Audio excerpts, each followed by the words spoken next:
Hey Ian, you ready? You bet I am. What are we talking about tonight? And talk about guns? If it's not a 30 cal, I'm not in. Jeez, mate, that's not very inclusive. Have you seen Jono? Hey Jono, you ready? Well, God knows where he is, mate. He's probably caught up in the neighbour's wire again. You ready to go? Let's do this. Mate, I'm ready. Let's crank it up. Righto then. Welcome back, listeners, to another episode of the Hunter's Campfire, where we're going to talk about all things hunting and the great outdoors. And we'll probably throw in a few tips along the way. You want a tip? Say it once, say it 1,000 times. Goats love rocks. Or a few things about deer. Mark, what do you reckon about deer? As a deer hunter, I love hunting pigs. Well, that's about as useful as I expected it to be. Oh, check it out. Here comes Jono. He's being chased by the neighbour's dog. Okay guys, let's get this started.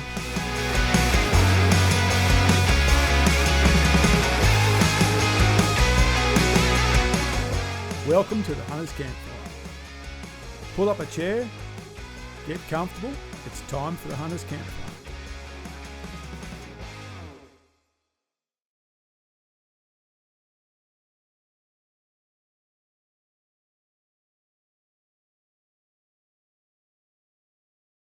Long way away. Good evening, gentlemen. Good evening, sir. How are we? Pretty well. Nice, cool autumn evening. Another episode of Hunter's Campfire podcast. Thanks for joining us and welcoming our guest tonight. We are welcoming our guest tonight, Rohan. Yeah. Rohan, welcome to the podcast. Thanks for joining us. Thanks, guys. Thanks for having me. It's all right. For those that are Should you viewing explain us who on Rohan YouTube. is? Oh, As I'm about in, to he's do that. part Gotta of give me- Team something? What do you Team call Tard. it? Yeah, he's the other half of Team Tard. For those that recognise him on the YouTube channel, yes, Rohan came on the Slam last year with us and has been lucky enough to improve his aim and head out on a number of different hunts since then.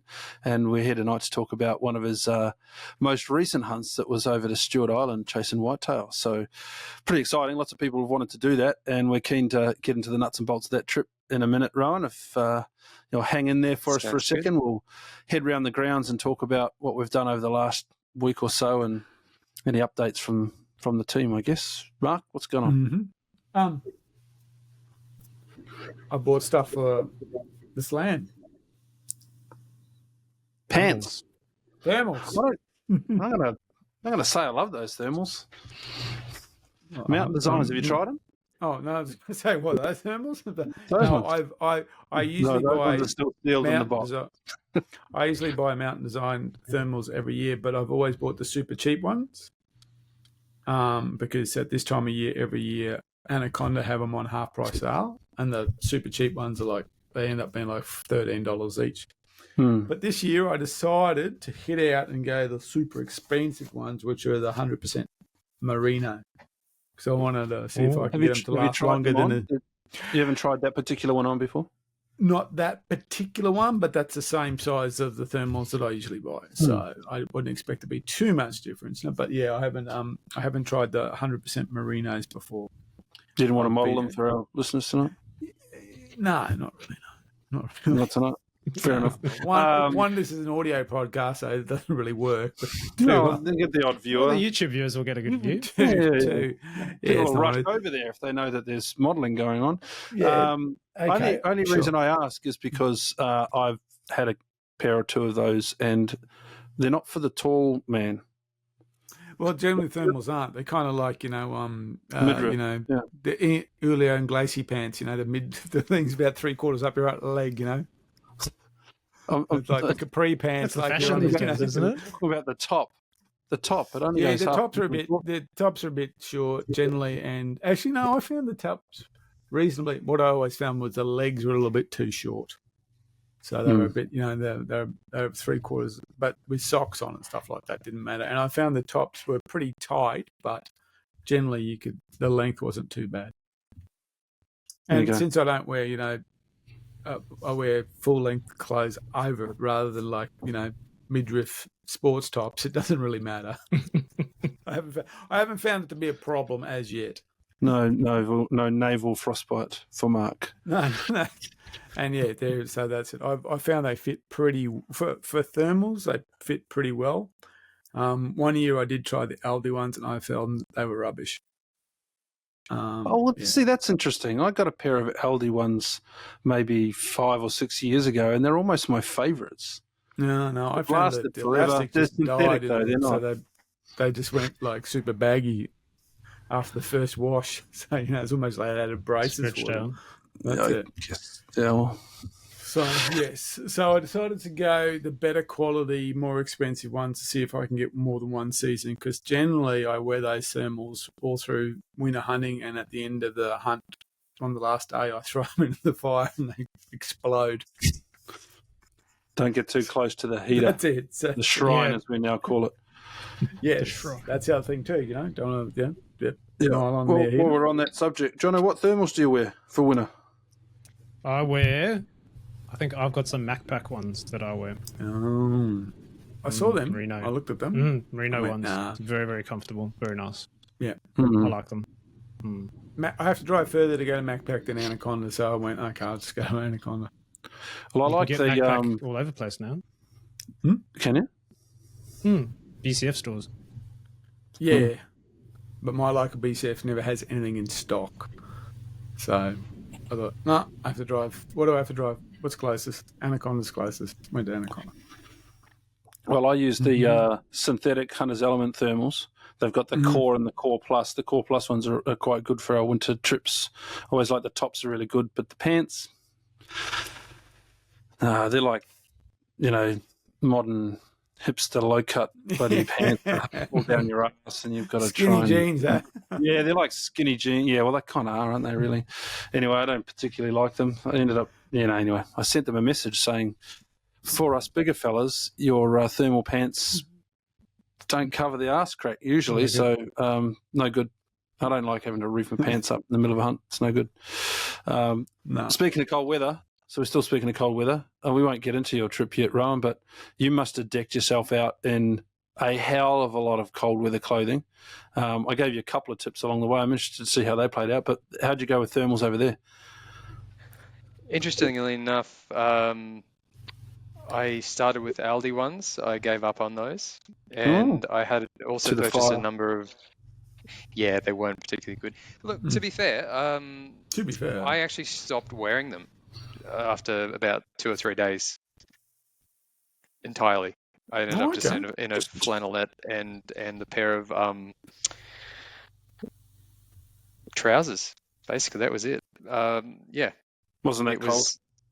It was the wet. So I was wearing my outer shell all the time, moving very slowly to avoid myself sweating, because after just moving 40 or 50 meters up a hill, it was just constant rain. So if you were going up there, you were sweating inside these things. So it was either be wet or walk fast and be wet. So you just had to walk slow in the outers. So yeah, not a great deal. It was actually not as cold as I expected. And I think the windproof outers were really helpful because it was very, very windy. Very good. Jono? So what sort of temperatures are you talking, Rohan? I think it really fluctuated sort of between about 4 or 5 degrees up to about 12, 13 for most of the trip. But again, keeping in mind there was wind and rain, so like the wind chill factor there was just intense. So where I could, I was trying to stay out of the wind.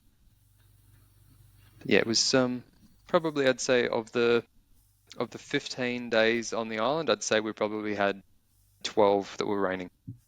Oh, wow. Ouch. Yeah, wet weather year. All right, we'll get into that in a minute. Jono, anything fun happened this week? Oh, there was something fun that happened this week. There was something fun. So you would have seen on Instagram, I picked up my new shotgun, my Benelli 828. Finally got it. It is, it's beautiful. It's lovely. It might have been the case if it's raining. Well, I'm joking, by the way. I've joined the fair weather shooting brigade as well, mate. I didn't go shooting on the weekend because it was wet. I didn't want to take the rifle and myself out competition shooting in the wet. Gave up on that idea and sat by the fire in the house. But have you shot it? Haven't had the chance yet? No, not Not yet. Only picked it up on the weekend. Maybe this weekend if I got time. I'm going to try to get out on Saturday, maybe. Pretty, very pretty. Yeah. Did you have a look at the action? You pulled it all out and had a good look at it? Yeah, put it together, put the snap caps in. I love the action on it. It's actually nicer than my Beretta, if I have to say. It's got a real... Ooh.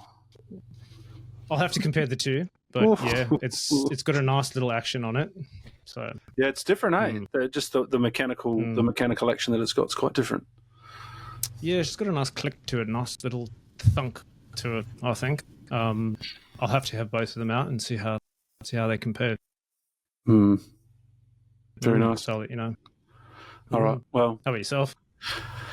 Well, I haven't got a brand new Lupo, so I didn't have that much excitement. But I see my friend Hendo's shotgun showed up today, so he's got his British silver pigeons showed up. So he's silver, yeah. So he's ready to get a bit more serious about it, which will be fun. We may not get out this weekend either, but there's a local competition on the following weekend that we'll probably both go and get ridiculously competitive at. So we'll see how that goes.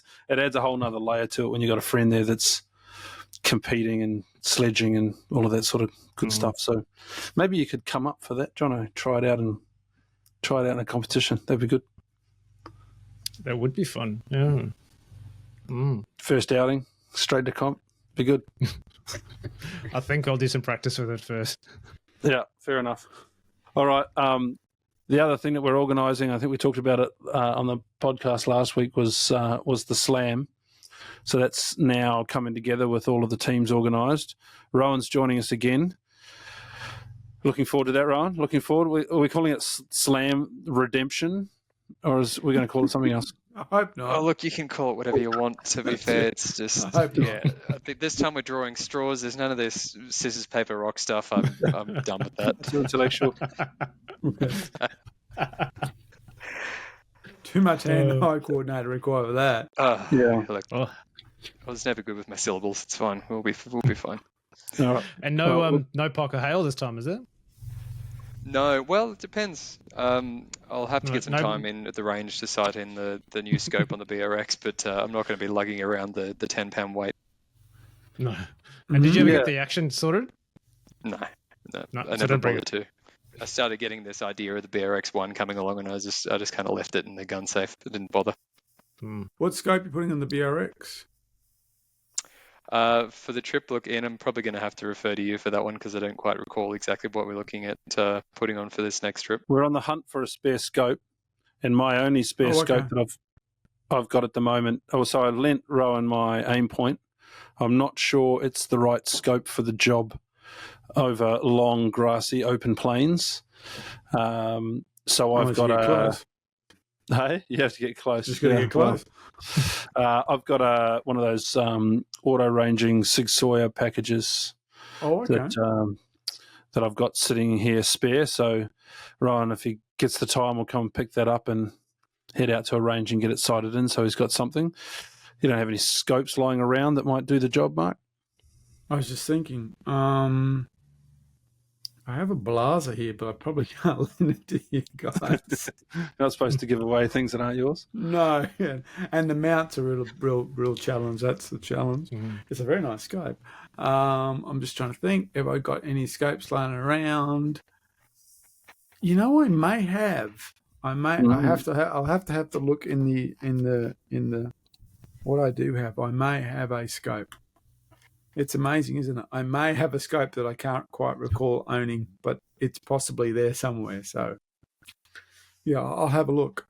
If I end up with the aim point, I'm comfortable up to like 120, 130 with it. So that's good. That 2 MOA, perfect. Yeah, sure.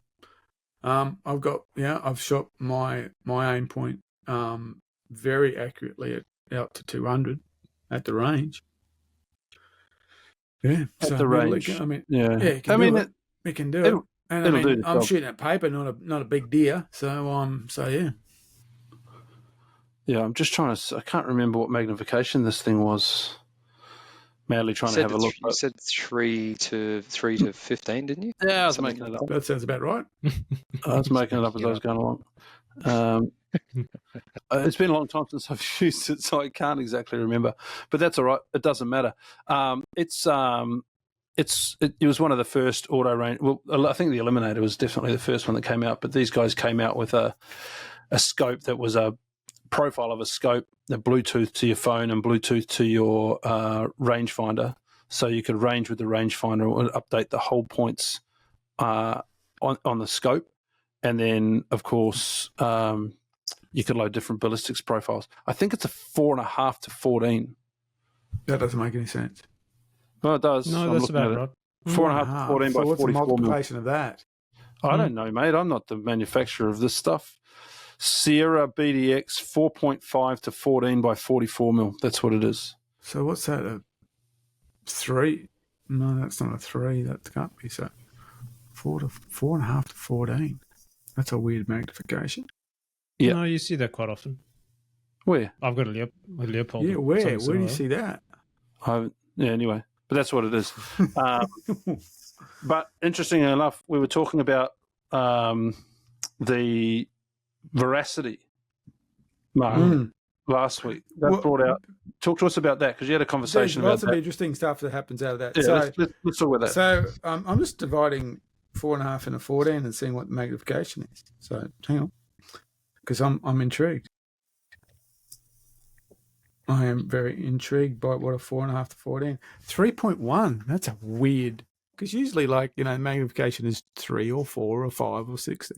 Okay, so the Beretta guys went on a hunt with Boris and Steiner to Africa, plains game hunt, and I know this because Scott started sending me pictures of him over wildebeest and things like that, and so they used and we're actually trying to get Scott or someone else on the podcast to talk about the Africa trip, and also talk about the gear they use, because they use some of the new Steiner and Burris stuff coming out.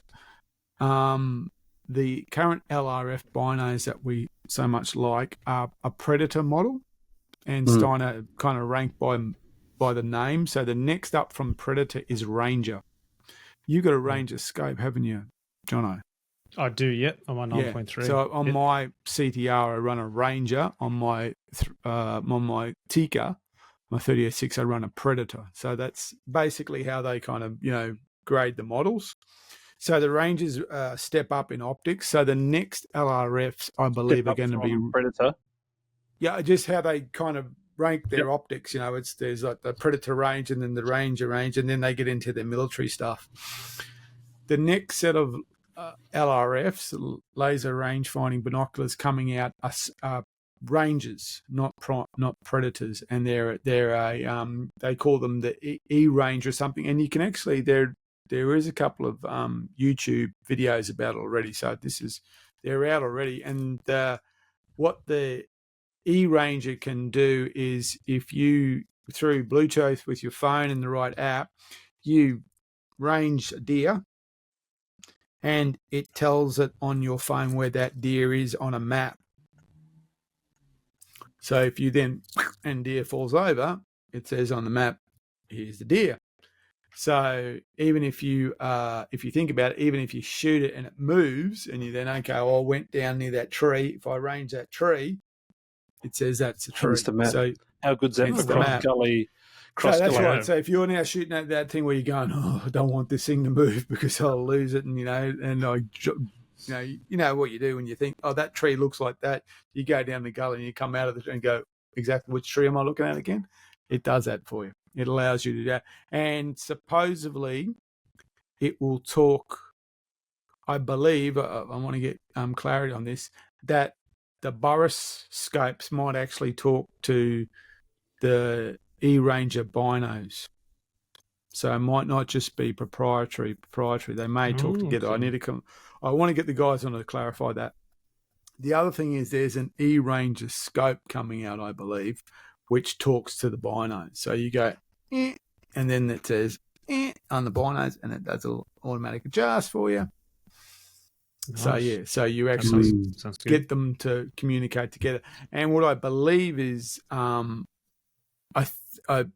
I believe some you can actually. Again, we want to be able to get some footage of it, and I think you can use the footage that you get on your phone, so you can actually see what you're seeing. So, like when you're doing the mapping thing, you'll be able to see that. You'll be able to someone will be looking through the binos, and the map will kind of go, bing, here it is right here on the map. So you'll actually be able to see that happening, which will be pretty exciting. I want to give that. I love the idea of using those instead of sight and go. It's the old Garmin Sight and Go. That's one of those programs that's inside the huge Garmin menu that most people have no idea exists within their Garmin phone, where you can do that. Yeah, you can do that. You tell it how you point it and tell it how far away. So it's pretty impressive. So it knows where you are by GPS. It knows the distance. It has a mapping system. Yeah, so it says you're here. Chings it out, so it says okay. It's got a built-in compass, and it's got the rangefinder. So it says basically it's saying it's pointing in the northwest direction or whatever it is, but it will be obviously more direct, more accurate than that. And it says, and we're looking at something at 250 meters away. So that's from this position where you're at right now, and hunting up in the Brisbane Valley or any of those places where you've got or even Nundle, when you're looking at something that's a couple of 100 meters away and it's all that trees and something, you kind of go, if I shoot this thing and it doesn't immediately drop to the ground, there's a good chance I'm going to have a real hard time finding it in that super thick scrub. So you can, and I even thought, obviously it takes the vision of before the shot. There's that little thing comes up. See, even Riverside likes the idea. But even when you take the shot, if you even think, "Oh, that's where I saw it disappear," you range that point. So you go, it went through the trees and we lost. Okay, that tree there. Yep, range that tree. Okay, so I know where to start. Exactly what I'm looking for this thing. Yeah, I had a scenario on a trip in New Zealand where we were up on the top of the a really high point in the Alps, and I wonder how far these things can range. But we spotted deer in the scope, and it was probably 2 k's away. So we knew the point of interest. Again, we could see the point of interest, which was this big line of pines that came down vertically all the way to the bottom. But of course, to your point where you were saying before, once you get down in the thick of it, identifying that feature again was damn near impossible, because once you got down in the gully, there was another rock face that was in front of what was up behind that. So there was no way we could see it. By fluke, we said, "Oh, just go around the next corner." And around the next corner we went, and there was this vertical line of pines that came down. And then up those pines we went. We knew that's sort of the basis where old mate was hanging out.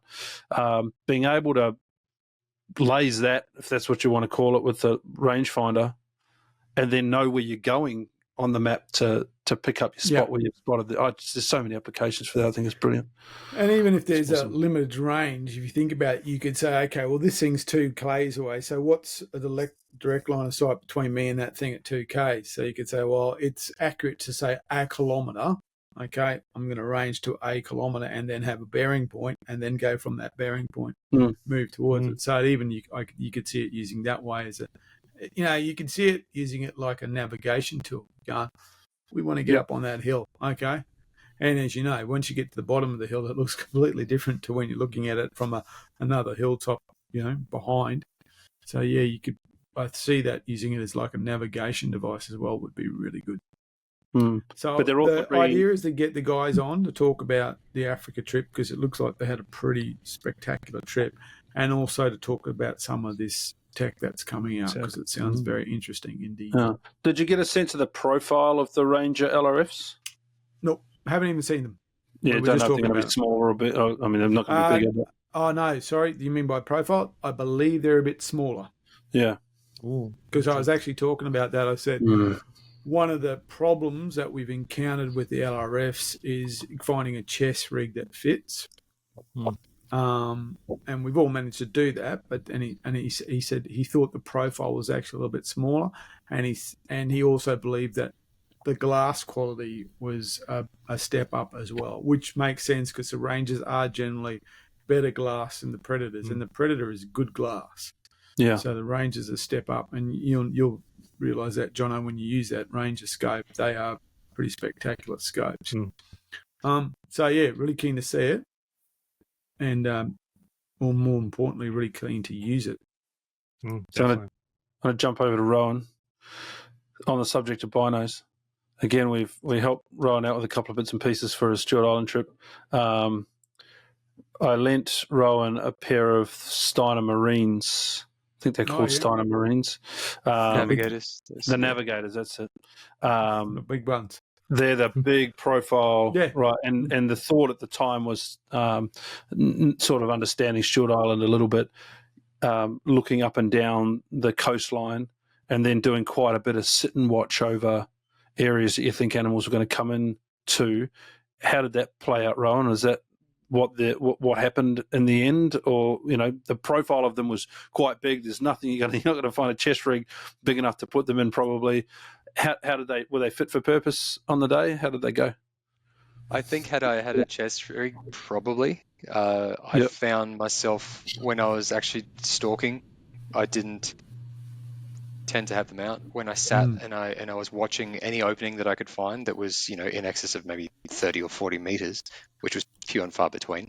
It was really, really good to just see in underneath all of the old beech trees and in behind all the little nooks and crannies that they would always just be walking around, and that was where it really came into its own, just not having to make the adjustments, just being able to just flick between focal points at any given time and just have the full visibility was really, really good. Yeah, the beauty of those Navigators is their autofocus, which is really cool. You don't have to muck around at all. You point them at something and they'll focus for you. But how did they go picking up, I guess through the trees? Did you have much chance? Fantastic. So you could go. It did focus through the trees as you needed them to.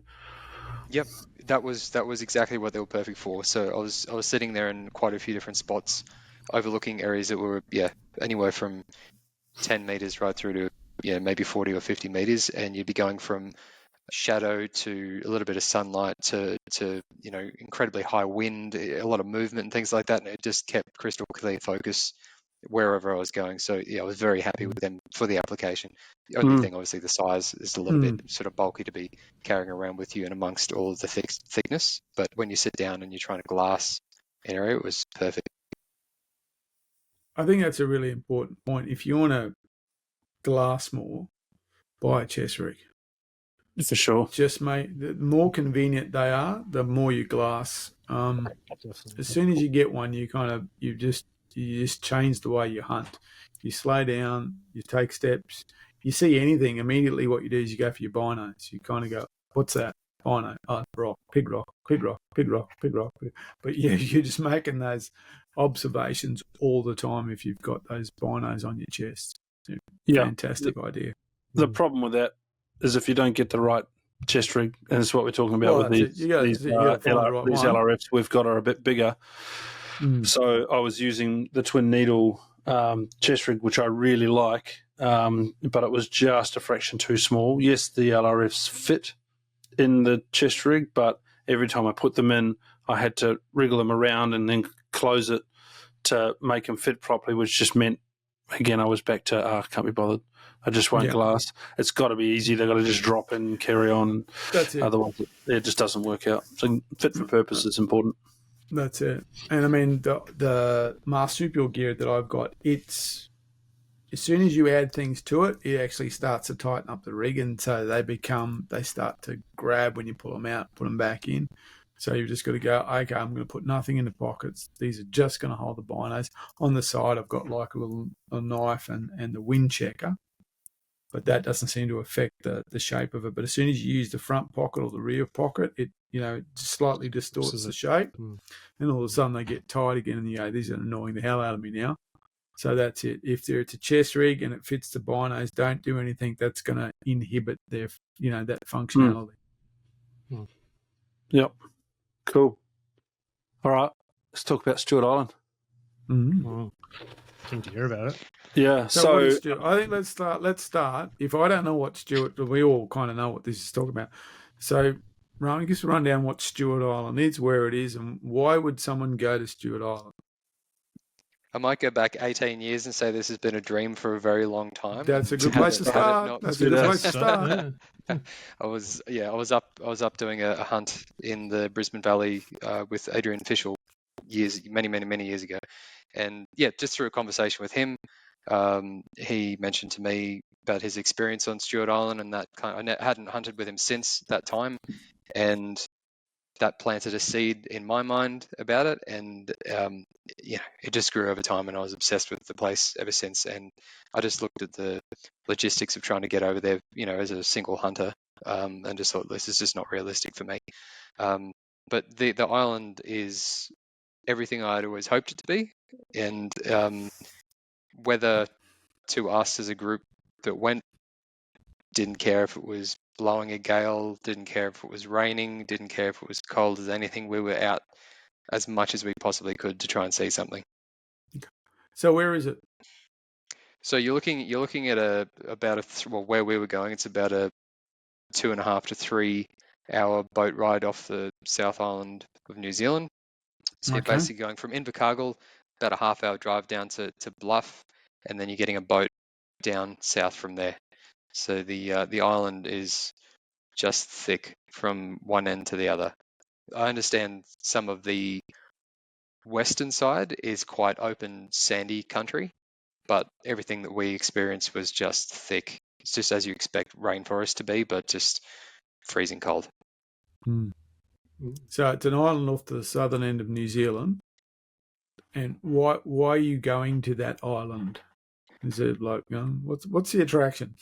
Early in the 20th century, somebody had the great idea of releasing a bunch of white-tailed deer on the island, and a couple of years later, they opened it up to hunters, and the population has just exploded ever since, and it's become the New Zealand whitetail hunting mecca.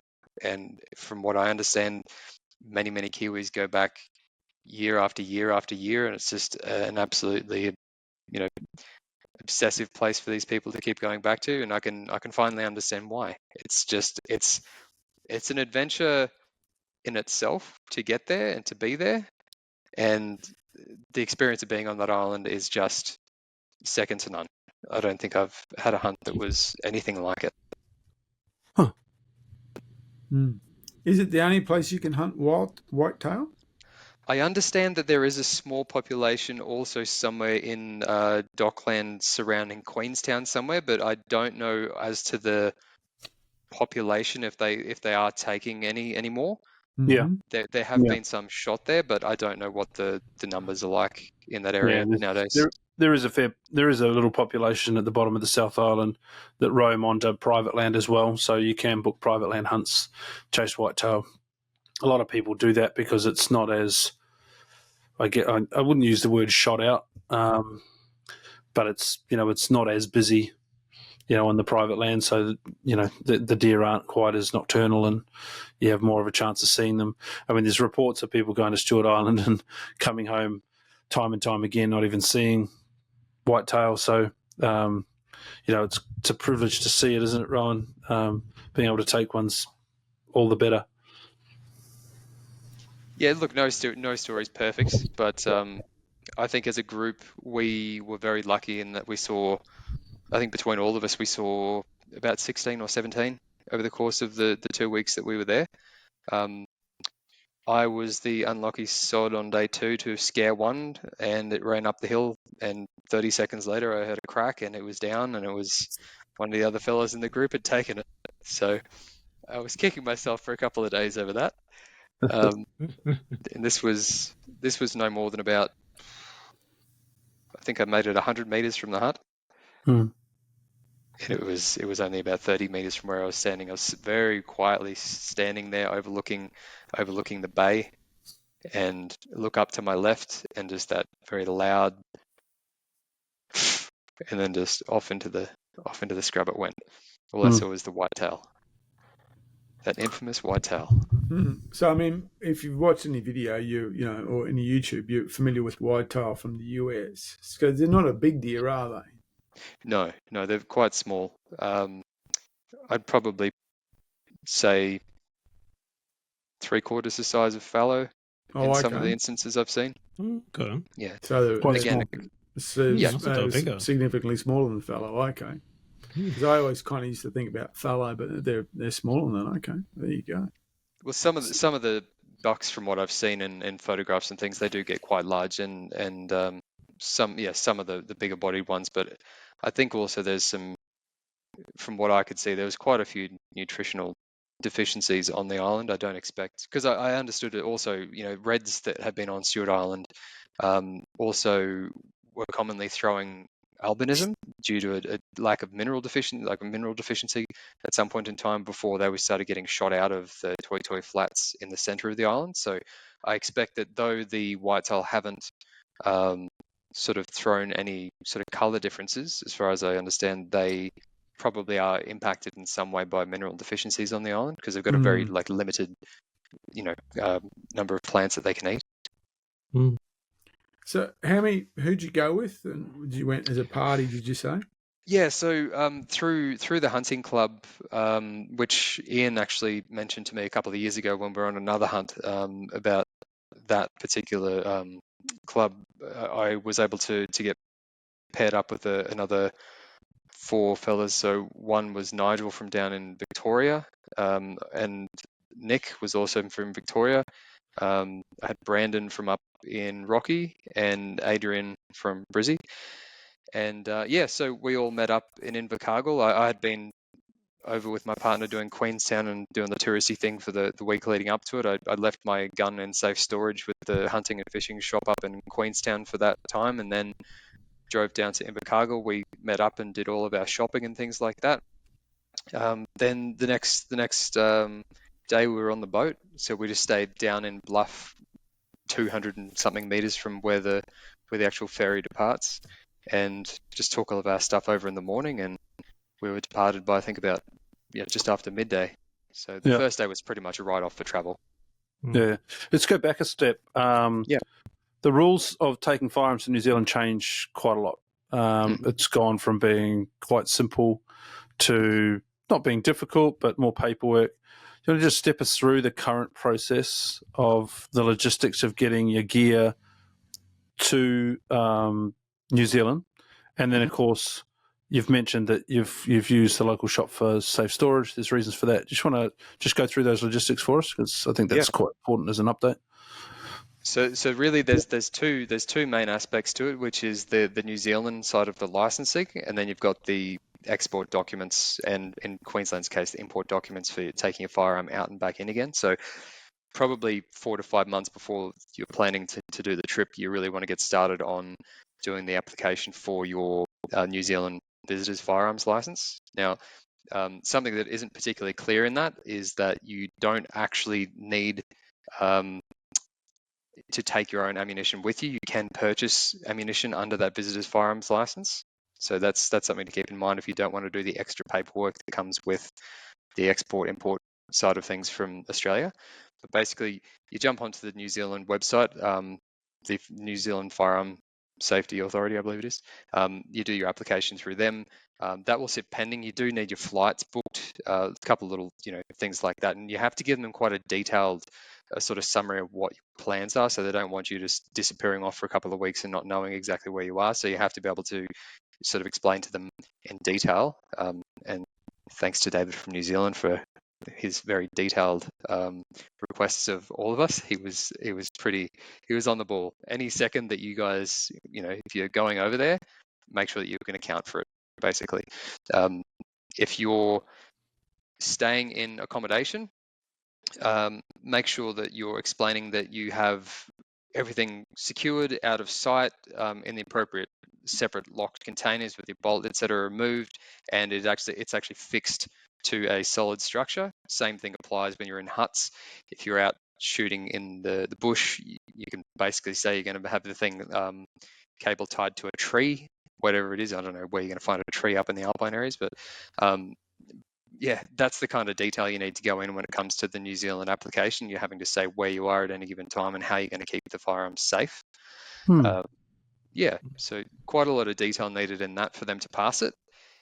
They were very helpful and were always willing to pick up a phone call from Australia just to answer any questions you had. And same thing. They referred me to hunting and fishing because I asked, look, if I'm doing a bit of travel before and after, can I potentially give the firearms to the local police to store? And they said, look, they don't do that typically, but if you go to your local hunting and fishing store at the area, they will be able to facilitate that for you. So I did find the Invercargill store did not charge a storage fee. They were happy with people coming and going and just spending cash in the store as they see fit. But Queenstown were a little bit more direct about it and said, look, we're going to charge a $10 per day storage fee. So that was just little nuances between them, but they're all well set up, really, really well set up with the whole process. So it just takes a phone call and they can book it in for you.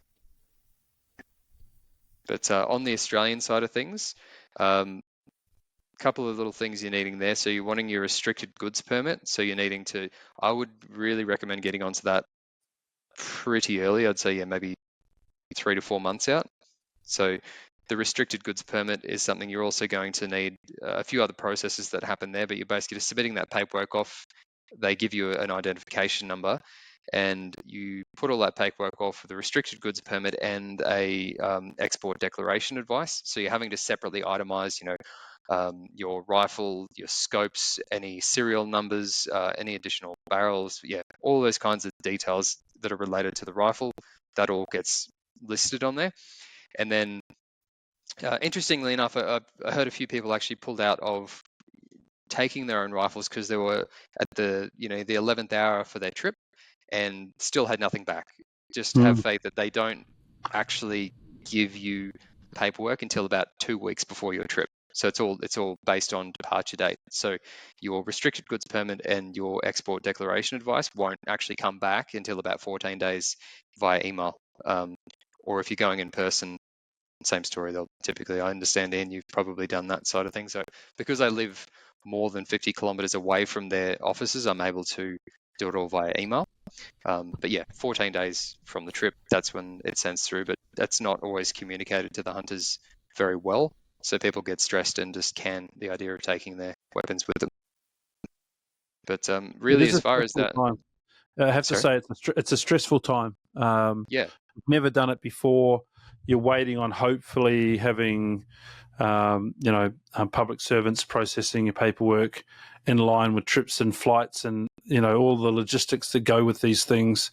They're really good. I know you were saying that because you were more than a certain distance away, you could do it all by post.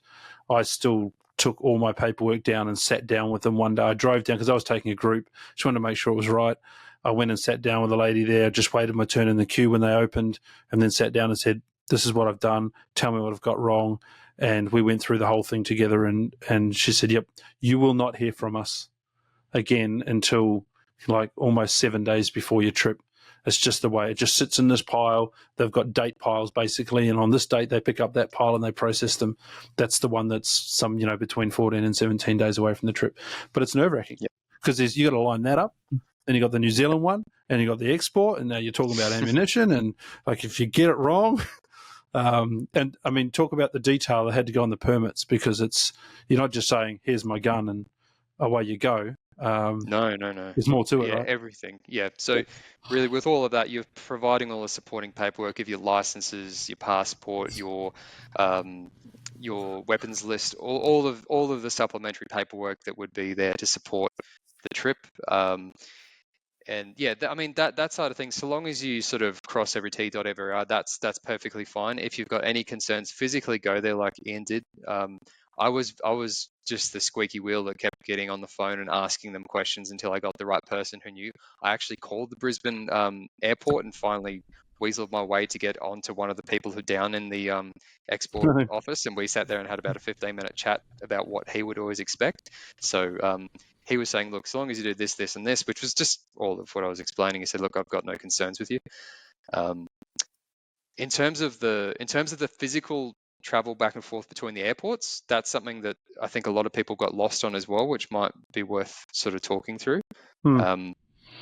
Departing, for example, Brisbane, you go into the international airport downstairs, you basically have the firearm inspected, they match up the serial numbers, make sure the paperwork's right, all that kind of thing. Then they'll actually escort you up to the actual departures area.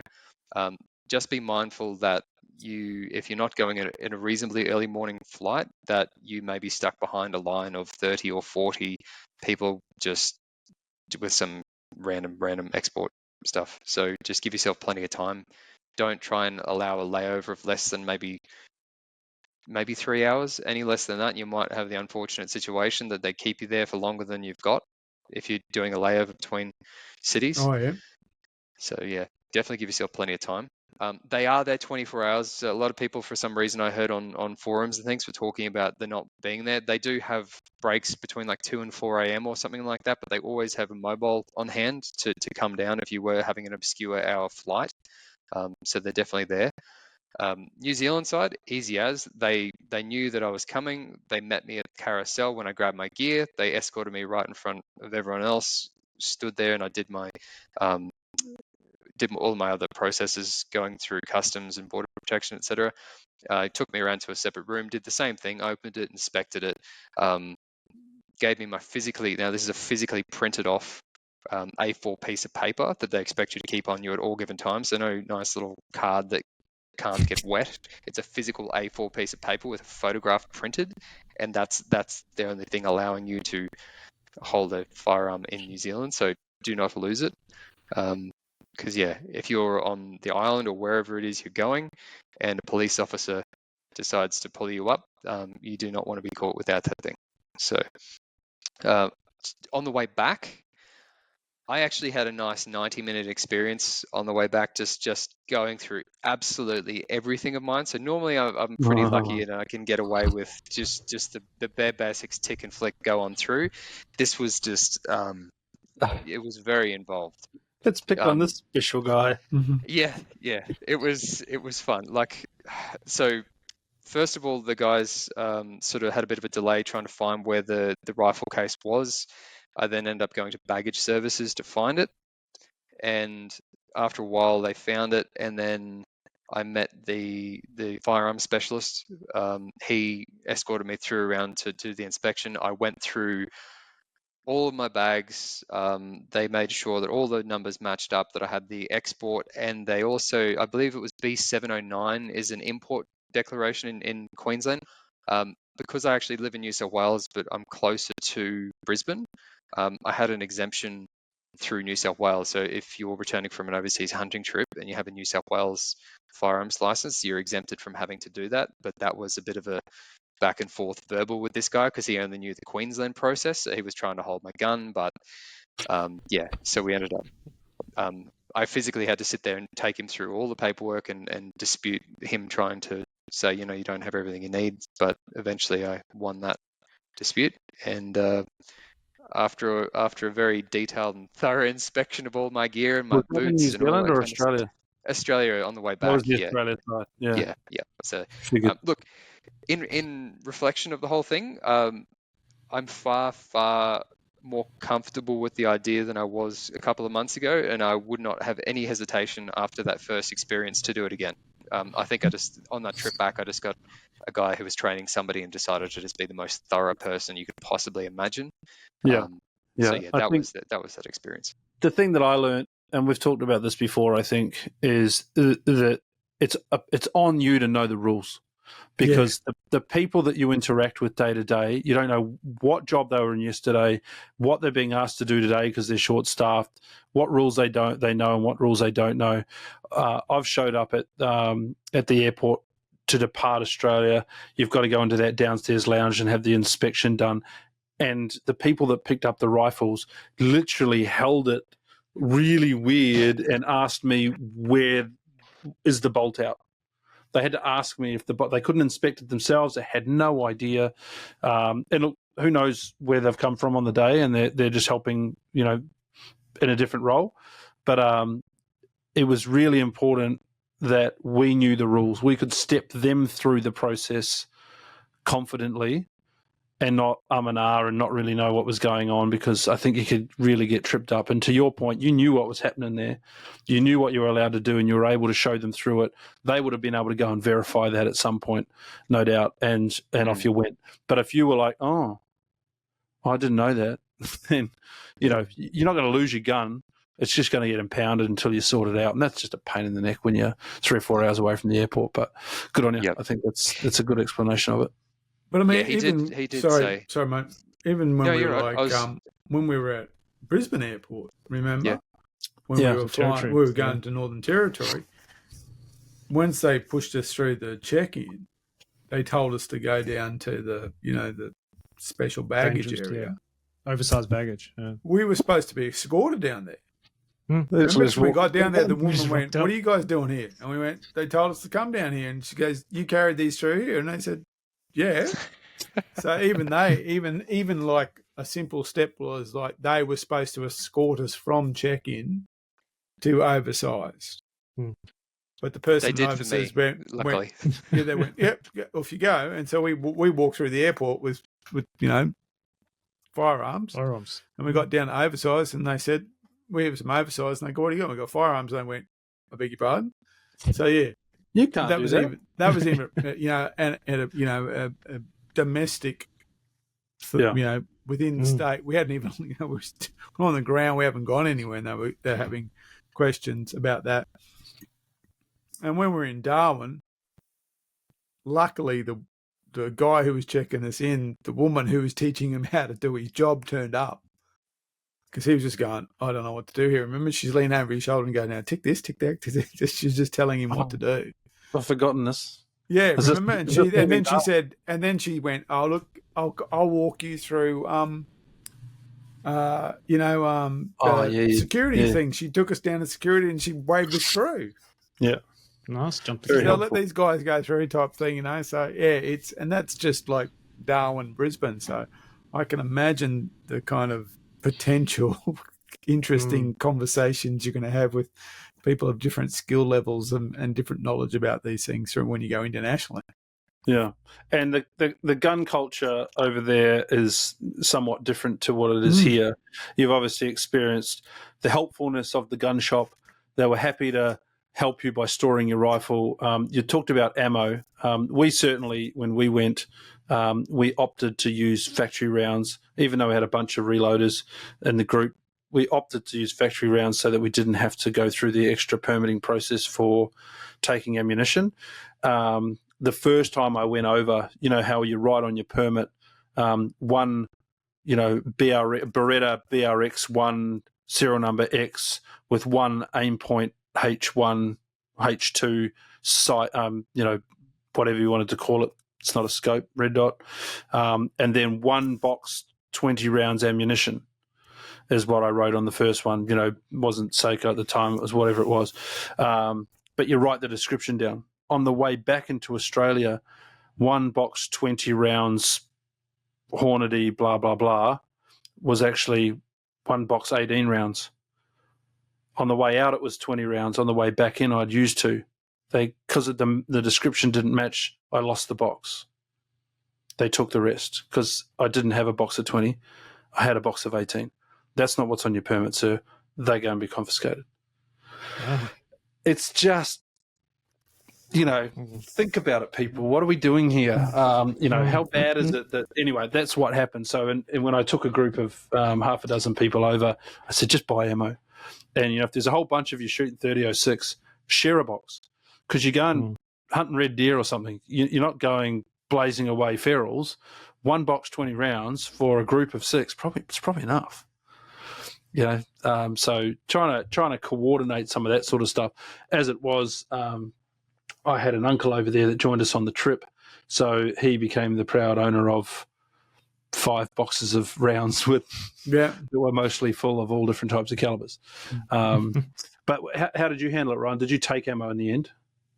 No. I just called ahead to the hunting and fishing in Invercargill and just said, "Look, can you just put aside a box of the Sarco 150 grain hammerhead or super hammerhead?" And they said, "Yep, cool, we've got 2 here, so just put one. I'll come pick it up and pay you when I arrive." I did because it was a similar time to the Raw over there. They had a 3 for 4 deal going with their dehydrated meals as well. So I spent, I don't know, $600 or something like that on all of my dehydrated meals. They just threw it in with that. And just went and picked up everything. Oh yeah, that's tasty. You're going to the mecca of venison and blue cod, and you're taking dehy. Yeah. But yeah, the whole process, look, hunting and fishing were absolutely amazing. They were really, really helpful the whole way through. I'd probably just say try and make sure that you get early enough to do your bookings for anything you want to buy, because you can't guarantee it's in stock, and who knows, that time of year they could easily be out of anything. Which is kind of similar to what happened to us at the Territory with that 9.3 ammo. Yeah, kind of. Threw in a box of what looked the same. Very similar. Wasn't quite like that, was it? No. Take us to the boat. So then, logistically, I bet the night in Bluff was fun. That's a cool town. Look, I think for the sake of anyone listening who's actually ever interested in doing the trip, logistics can be a bit of a challenge between Invercargill and Bluff, because you've got the airport, which is about a 10-minute drive down from Invercargill, and then it's a 30-minute drive down to Bluff. Then you have to negotiate the whole getting the boat there and back, and what are we doing with cars and hire cars, etc. We were lucky enough that one of the guys was staying there for quite a long time after, so it was actually cheaper for him to leave his hire car there for the 2 weeks and pay for that than it was to get the shorter term rental charges. So we had multiple hire cars from the airport, took all of our gear down to the Eagle Hotel in Bluff, which is only just across the road virtually. We stayed there for the night, dropped all the cars back, bar the one, and stayed there. There are shuttle services. If you look into that, you can do that as well. But yeah, we were lucky in that sense that we were able to do a lot of ferrying back and forth between Invercargill and Bluff. So Ian from Aurora Charters, he turned up at about midday, blowing a gale, raining, just exactly what you would expect for Stewart Island. Like that day, like we were just cold. Everyone's wearing gloves, full wet weather gear, across at the Foursquare shop, having a pie every opportunity we could get. It was just exactly what you'd expect. Seas were pretty choppy on the way over. Awesome experience though. Very big boat, all of your gear just piled into these big bins that are probably the size of maybe 2 meters by 1.5 meter, meter or so high, and then they just put sort of like canvas tops over them and just ratchet it down on the back of the deck. So my advice to anyone who wants to go is weatherproof everything, because at each end, particularly when you get there, it's going to get wet. There's no questions asked, it's getting wet. Like when you arrive, your boat's not going right up to the edge. Somebody's jumping out in that freezing cold water. Everyone at some point is jumping out in that freezing cold water. So just make sure it's dry bags, electronics in dry bags, everything in dry bags. Who was first off the boat? Was it a rock, paper, scissors exercise? No, it was the youngest. So Nick is only about 23, I think, and he was thrown off. He was thrown off first. So the three youngest guys, we just took the little tinny, and just for context, Big Curry is renowned for having terrible seas. What's that, mate? Big what? So Big Curry is the Kuri. It's the Murray Island Land Trust block. So on the eastern side of Stewart Island, from what I understand, it's national park that's managed through the Rakiura Murray Island Land Trust. So they kind of have an agreement whereby they manage it on behalf somehow of the government, and that's sort of like. Yep. And so I don't understand the full details of it, but that's kind of, it's all segmented into blocks. So you have like Lords, Big Curry, Chewy Tobacco, all these other blocks. So we ended up on Big Curry for the 2 weeks. Now getting off the boat, that was an experience in itself. Small 13-foot tinny, waves, gas bottles, bags of coal, all of our stuff, just trying to lug it up onto the beach with, a seal up there. I think it was a sea lion actually, just having his little hissy fit at us. So yeah, it was a pretty like warm welcome to the island, I found. So that was a couple of hours of unloading and getting ourselves all set up in amongst the sandfly attack and things like that. So it was definitely a very unique experience. So I would definitely say straight away, if anybody has like your fishing waders or any kind of like waterproof up to like at least your waist, definitely bring that because it's cold, and plenty of mozzie coils, plenty of spray, always gloves and a head net, just because different times of the year sandflies, they will get any bit of exposed skin. So my uncle said the best thing for the sandflies was 12-gauge shotgun, because you'd get about 1,000 of them with each shot. They're menacing, man. They are hard going. I remember sitting over there, and you'd get back to the hut at the end of the day, and you're just on the front veranda of the hut taking your boots off, and you'd get your boots off, and because you didn't want to take wet socks inside, you'd psych yourself up, and then you'd rip your 2 socks off, and you'd run as fast as you can into the hut because you were going to get smashed in that like 5 seconds. It was just so hard. Sandflies, God, they're bastards.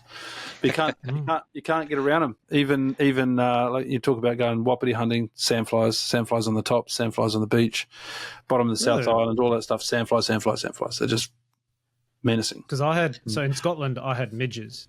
Yeah, which are just insane. They're like that, but they swarm around you. How big were they?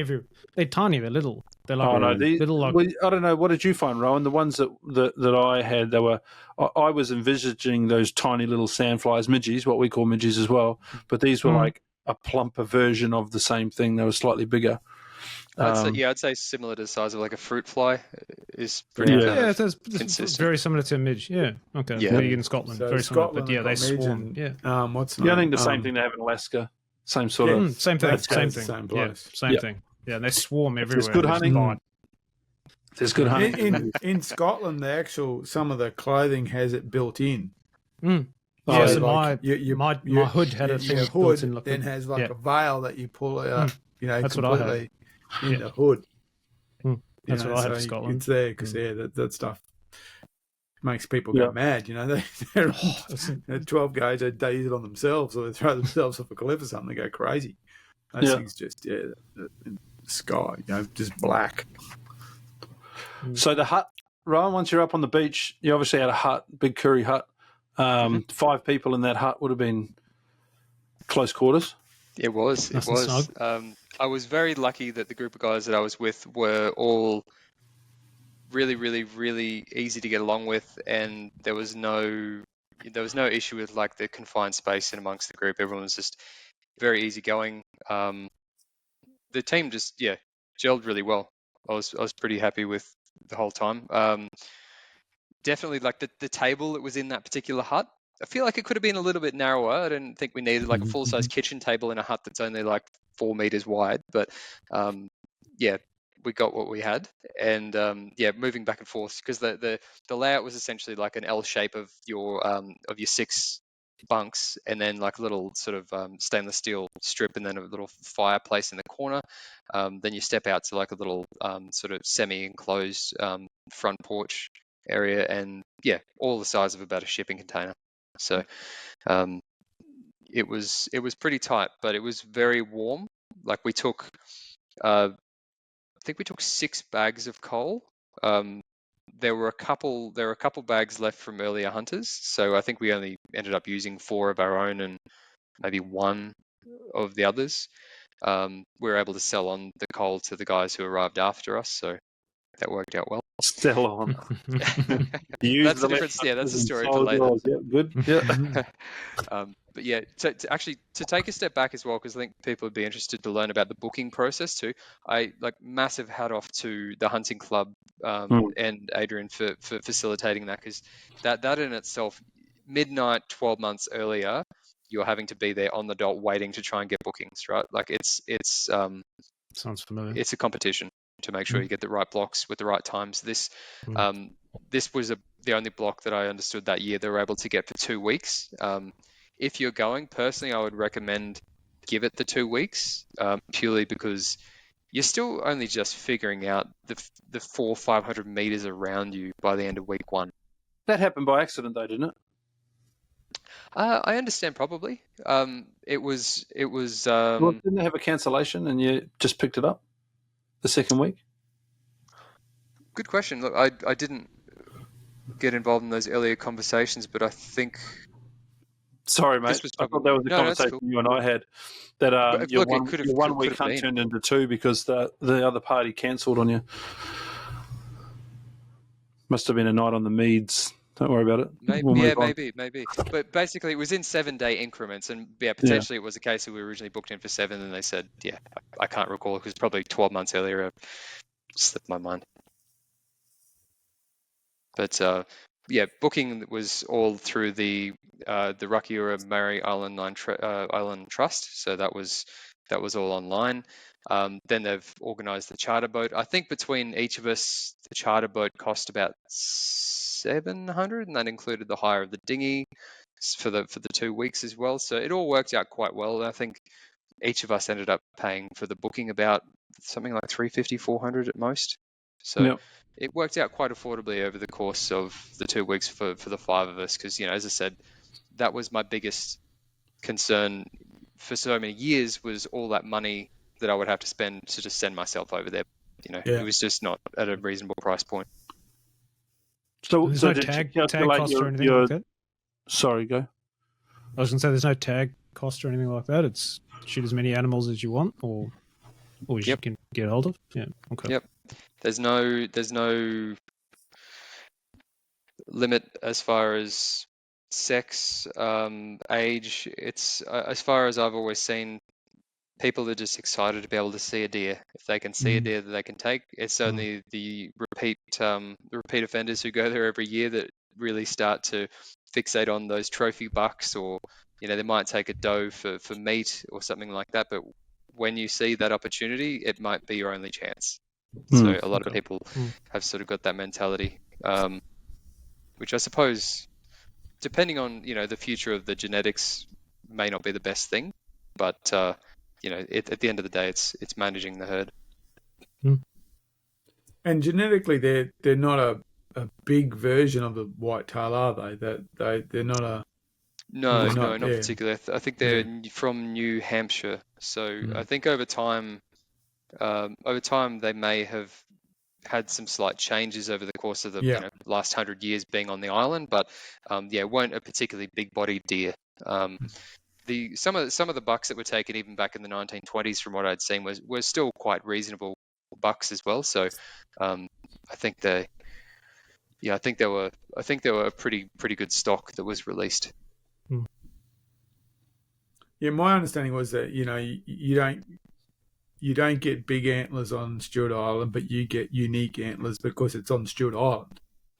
The trophy is not that, comparatively it's a huge buck. It's a Stewart Island buck, which makes it a very rare thing indeed type thing, rather than comparatively speaking, this is a fairly standard sized trophy animal.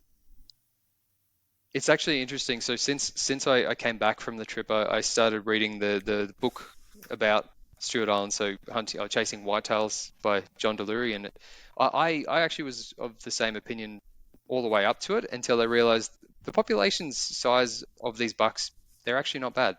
There are quite a lot of large bucks, but you might only have 6 or 7 per year that are representative of that age point where those reasonable bucks are being taken. A lot of people are taking bucks at 1 to 3 or 4 years old, and they're just not getting the chance to. So the recommendation in there was potentially just looking at either taking a doe if you're going for meat, rather than chasing those younger bucks, just letting them grow. But it's interesting. I've seen some photos of some pretty good heads. But there is also some very interesting ones. Like one of the boys on the trip, he saw I think it was a 5x1. That was only about 8 meters away from him. So some interesting sort of sizes of antlers. So with you took the BRX, is that right? Mm-hmm. Yep. And you had an aim point on it, so you were expecting to be up close and personal. Yeah. So I mean, again, thanks to Ian for some of his insights into that, because I would have gone in completely unprepared. I think the average shot opportunity that people would probably get is, again, one of the guys was 8 meters away, up to maybe 40 or 50. That's sort of like what you could expect. Yeah, So you're right on top of them. Yeah, yeah. And look, there are stories that I'm reading now about, deer quite literally crawling on their knees, just as you've walked past to be quiet enough to get away from you. Or the boys on the trip had actually walked up the hill, and by the time they walked back down, a completely fresh set of tracks were straight across where they'd walked. So they are everywhere. And to me. Yeah. Yeah, they really live up to that, like, grey ghosts kind of. So what do you think the average shot was? Yeah, I would say average shot probably 25 meters. Wow. Something It's incredibly like close, Wow. isn't it? So Very. Lever action That's country. bow range. Huh? Yeah, well, BRX aim point country. I Yeah, reckon. that's it. Oh yeah, definitely. Yeah. So, well, that's interesting. So you would have had the only aim point setup, I imagine, over there. What were the other rifle setups looking like?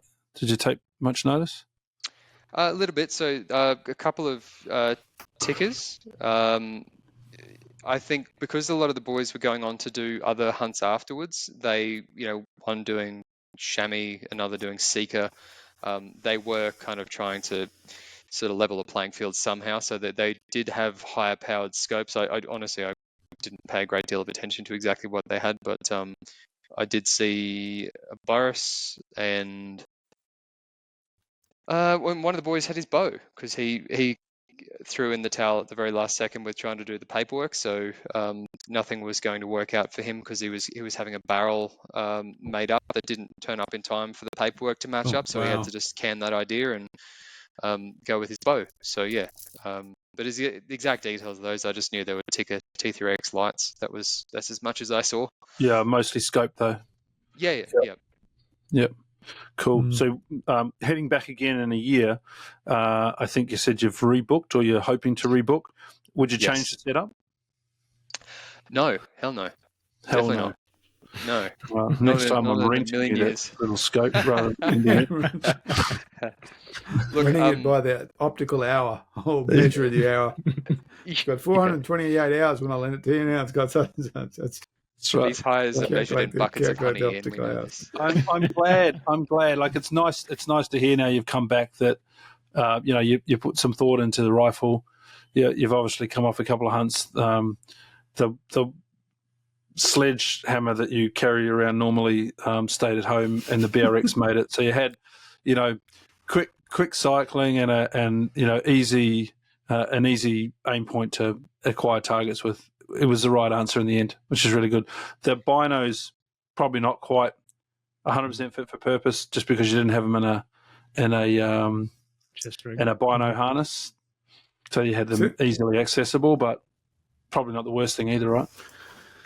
No, they were very, very helpful. I think the one thing that I could add to the BRX would be if I could have both the scope and the aim point together.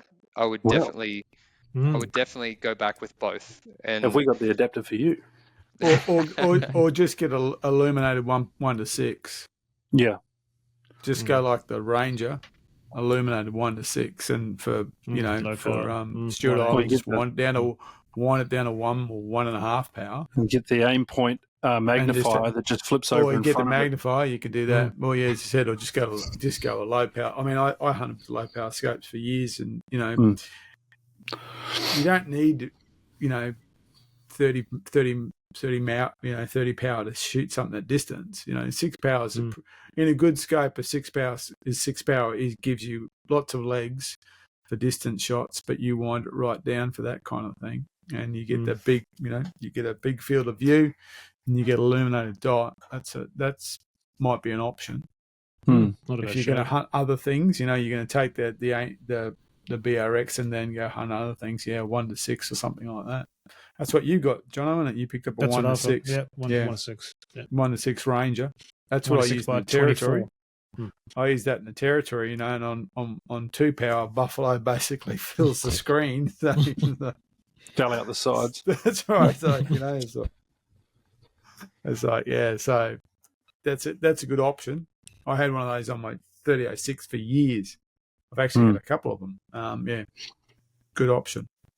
But the reason why I would have said that is purely because there's a couple of different scenarios, and often there'll be a lot of felled trees and shadowing below those trees, and a number of times you would see movement. Or in fact, Adrian had shot one in that exact scenario. He was only 20 meters away from it, and it was quartering away from him, and it was in the shadow of a tree. But I did notice the one takeaway is that if I didn't have the magnification, trying to separate the lines to try and get a clear shot on that animal, it just would not have been possible for me in that scenario. Just because it was so dark in some areas of that forest that, like, I went deep into some gullies, into some creeks that were probably up to more than my knee in mud.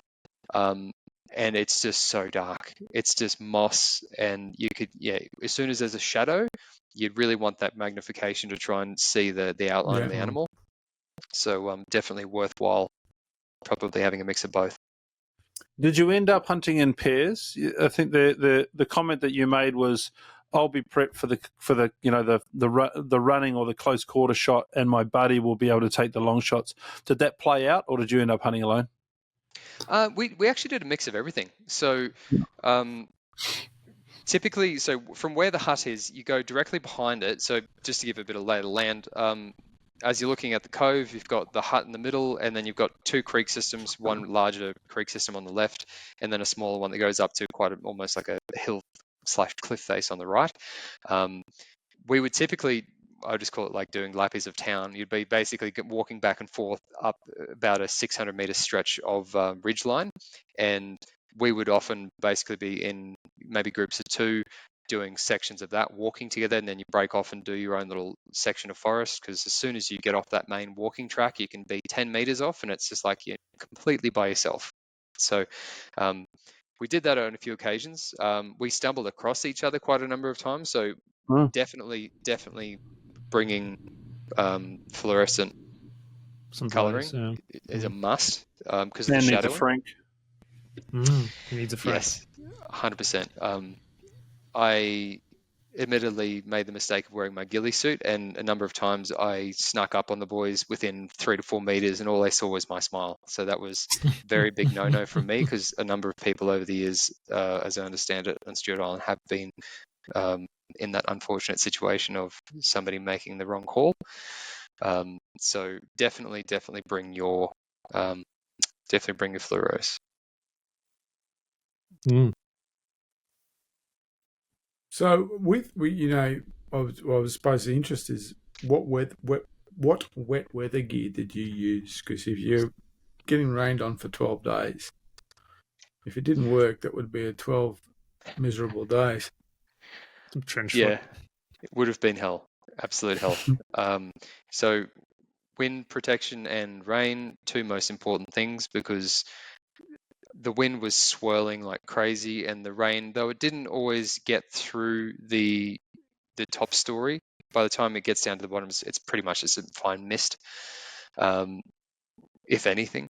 I took I'm trying to recall what it was. Bear with me 1 second. I'm trying to recall what the brand was. It was the outer shell. I'm pretty sure it was the Stony Creek outers, the sort of khaki outers.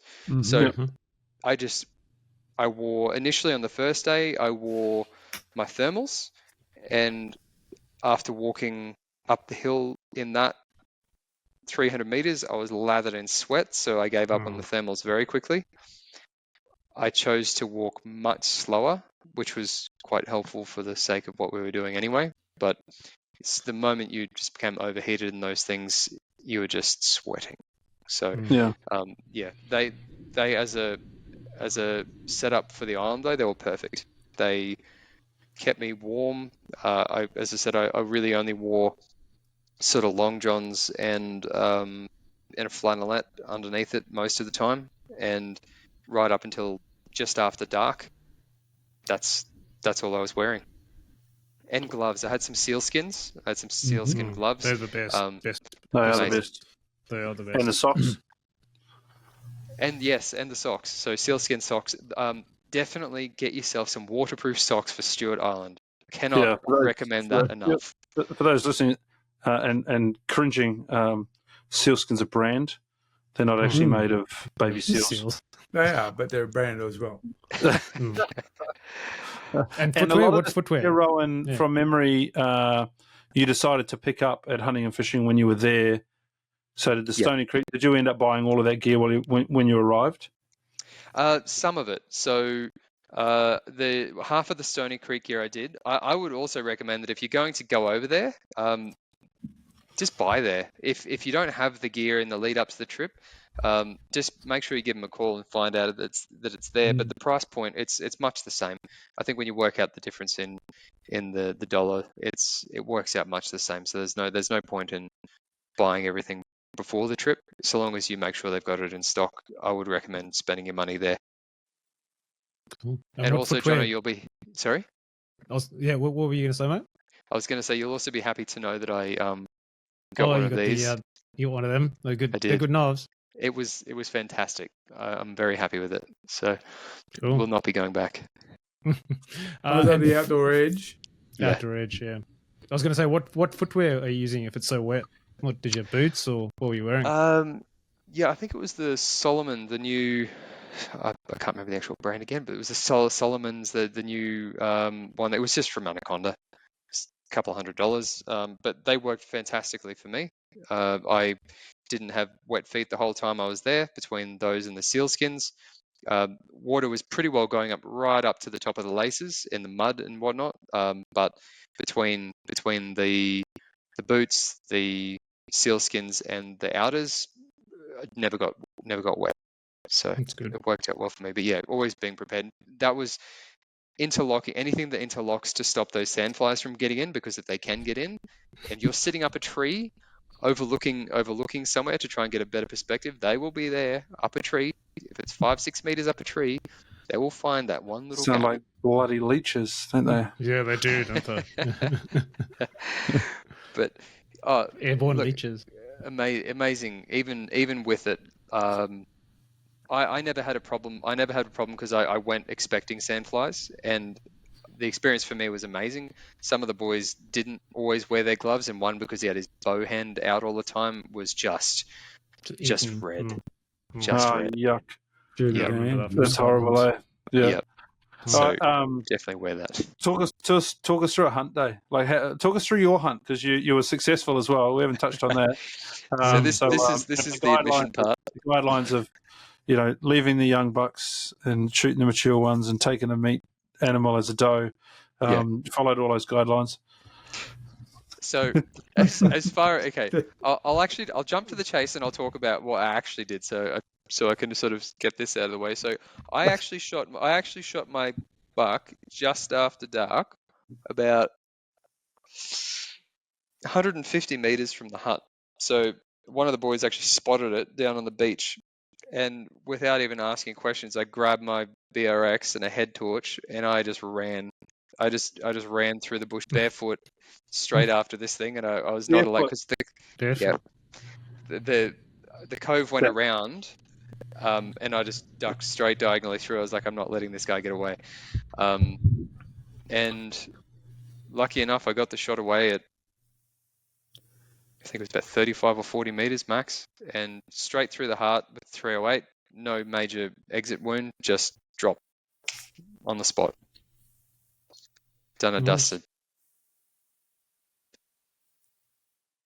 There's no more to say about that.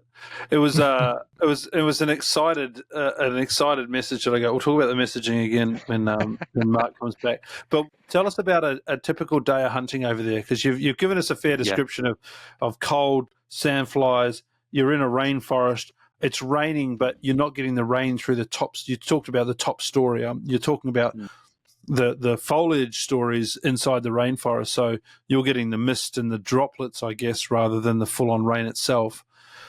Paint us a picture of a day of hunting. Give us a sunshine day as well, if you can. Yeah, of course. Run away, but the general story of hunting over there be good to understand. Yeah. So if the earlier the morning that you're out, you will see deer still move around. Same stories with deer hunting everywhere, but the difference being is you will find them throughout the whole day. But just after sunrise, just before sunset, and I mean just before sunset, you'll see that movement. Personally, I only came across one just on sunrise, and it was again gone. all I heard was the wind, and it was gone.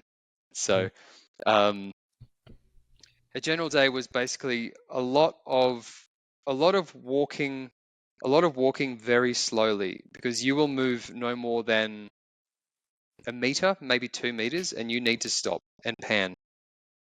And then you might stay there for 30 seconds, really stop and pan, move another couple meters, stop and pan, because your field of view changes completely with every other step. So you'll go from having a field of view over to your left, which is quite open, to the next couple of steps. You'll just have an entirely separate opening, which might be looking down into a crown fern gully, and then you might be able to see underneath things. So it's just a lot of slow movement and lots of panning to just wait for that movement.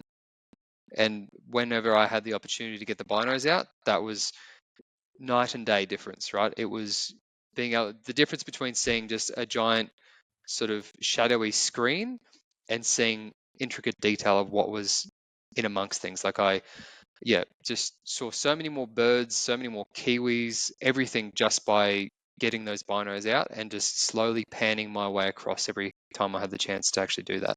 So I think as far as the day though, morning hunt, would come back, do a bit of fishing if we could. Afternoon, we'd be back out there right up until probably about 20 or 30 minutes after dark, and then trying to find our way back to the hut with torchlight. So definitely also recommend must-haves for that sake: torch, compass, GPS, and some form of inReach to communicate with the team. They're all musts. I would be probably lost without those. But as far as the rest of the hunts, I came across a tree stand. I spent 2 days on and off in it. Up on the very top, it was up on the very top of the hill, probably only maybe 300 meters from the hut, but it was up a very, very steep and slippery climbed face. Got up there, and it was in a very, very exposed part of the hill. So a lot of the broadleaf, which is a tree species that makes up a vast majority of their food source, they're just doing constant circles, waiting to try and find wind breaks. So if you're having a huge gust of wind from any direction, they're just chasing the broadleaf. If they find it, munching down, and they're just doing circuits. So I was just waiting for them to come along. One experience, like a little pair of 8x32s would be nice. It's that close range.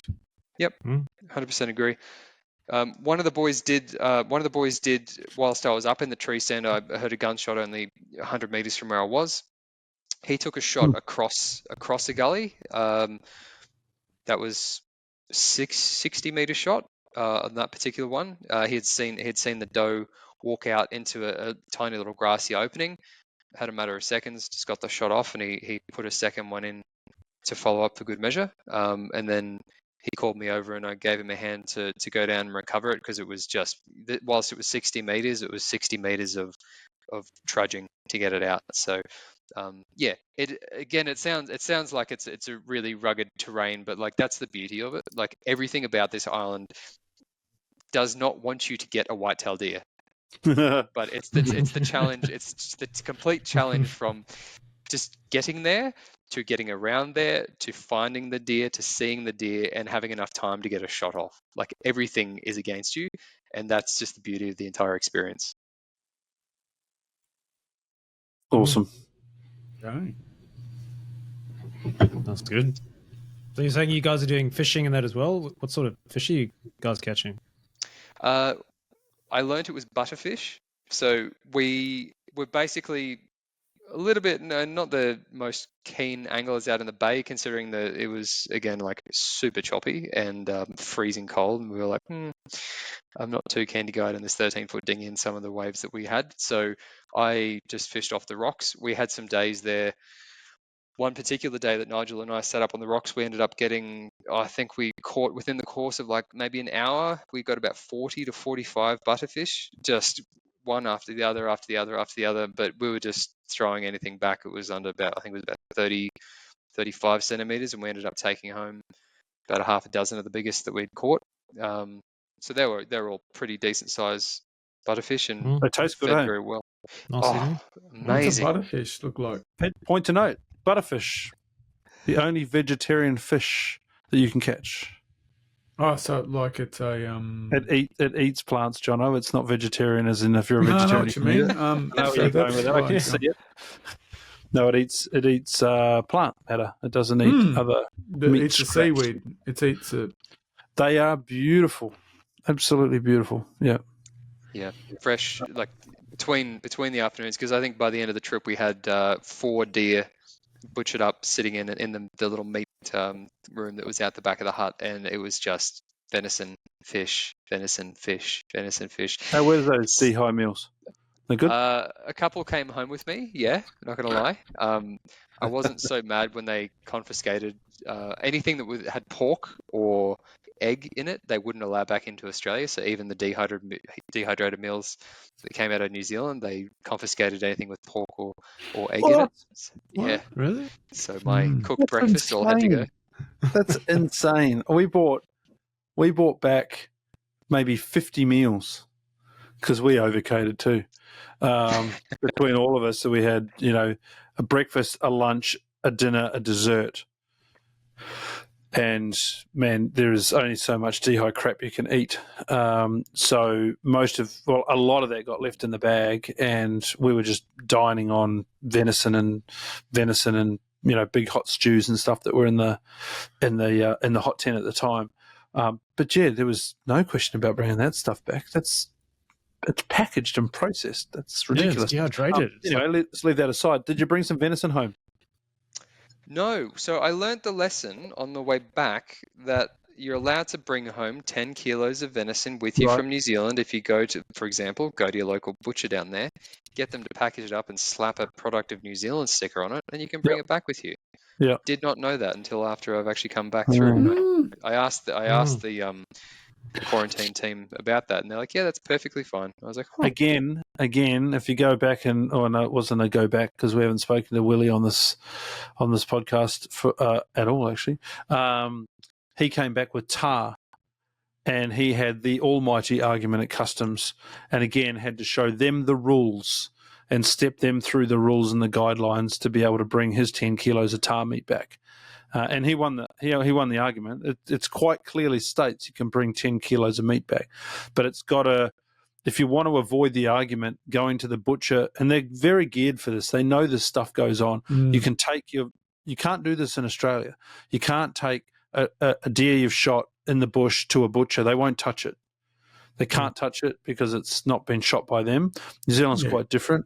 They'll take your wild game and they will package it for you and put the gold made in New Zealand stamp on it, and on its way through it comes.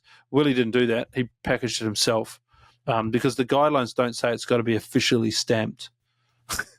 It was stamped by Dave. I did this. He argued the point and he got him back, which is fine. But yeah, 10 kilos. It's good. I'm just looking at the butterfish. It's a kind of like a. It's a ludric with very long fins on it. by the look of it. Yeah, because ludric, you fish with the seaweed off the rocks. Catch ludric. They're not pretty to look at.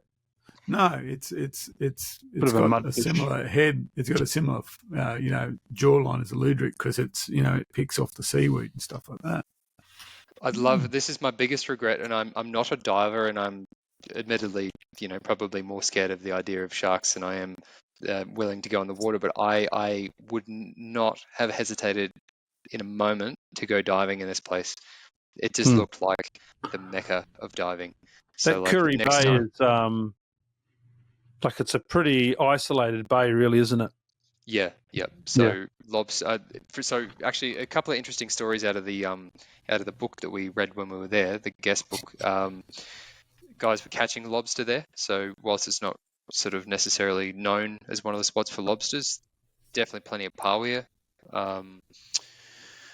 What else were they catching? People were catching cod. I don't think we caught a single day where we went hunting that we were able to get out in the bay and do some deeper sea cod fishing. I know the boys that were over at Kelly's hut at the same time that we were had caught some very, very big cod in quite deep sea as well. But yeah, we were perfectly happy with focusing on the deer for the time, because ultimately that's why everyone was there.